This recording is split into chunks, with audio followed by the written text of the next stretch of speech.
This is the book Early Writings by Ellen G. White. From the book's foreword come the following paragraphs.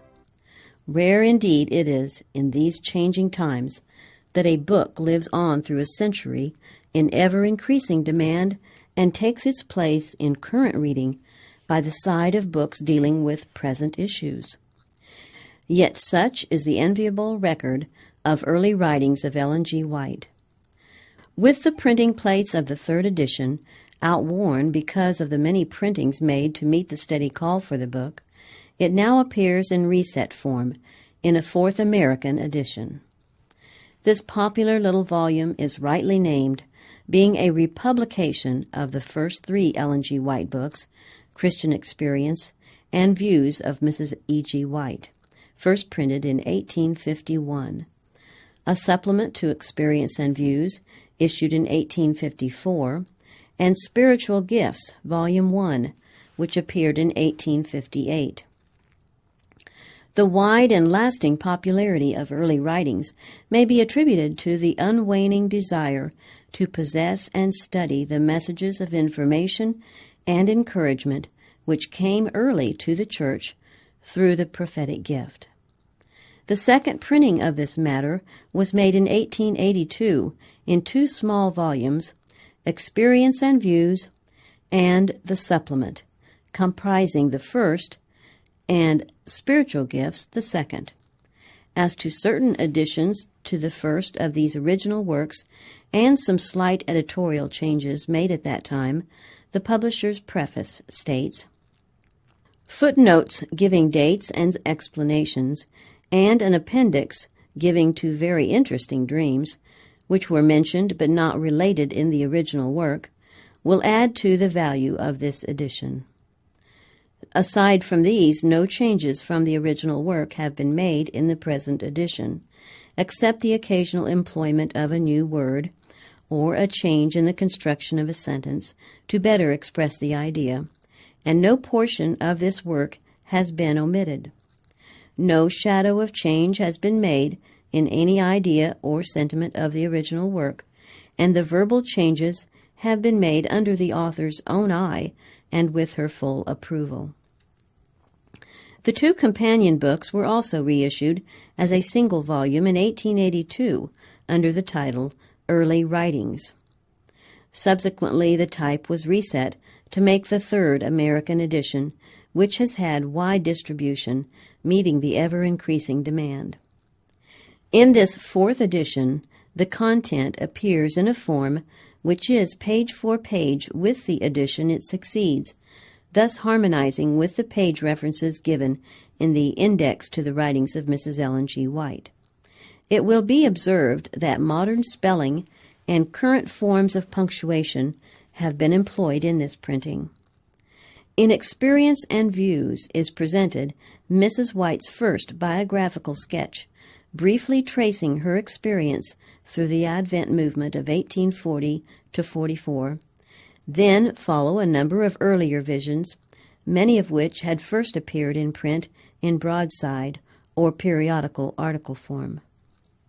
The supplement explains certain expressions of the earlier work which had been misunderstood or misconstrued, and gives additional counsel to the Church. Its publication preceded by 1 year the first pamphlet bearing the title Testimony for the Church.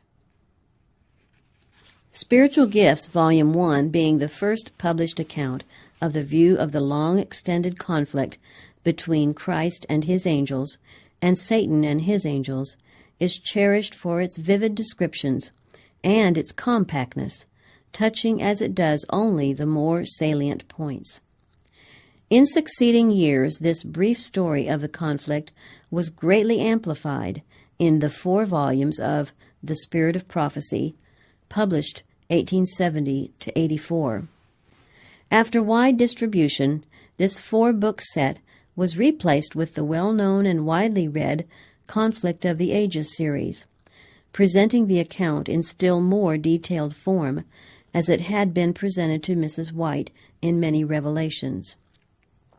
Even though the fuller volumes, Patriarchs and Prophets, Prophets and Kings, Desire of Ages, Acts of the Apostles, and The Great Controversy present the conflict story in its more complete form, the initial writing of the account, as here presented in its brief, clear-cut, simple form, will, with experience and views, always be in large demand.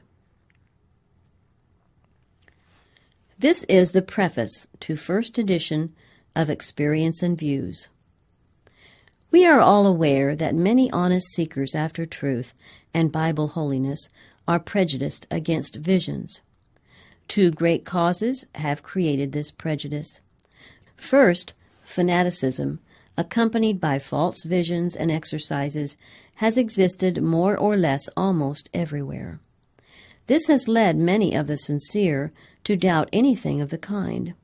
Secondly, the exhibition of mesmerism and what is commonly called the mysterious rapping are perfectly calculated to deceive and create unbelief relative to the gifts and operations of the Spirit of God.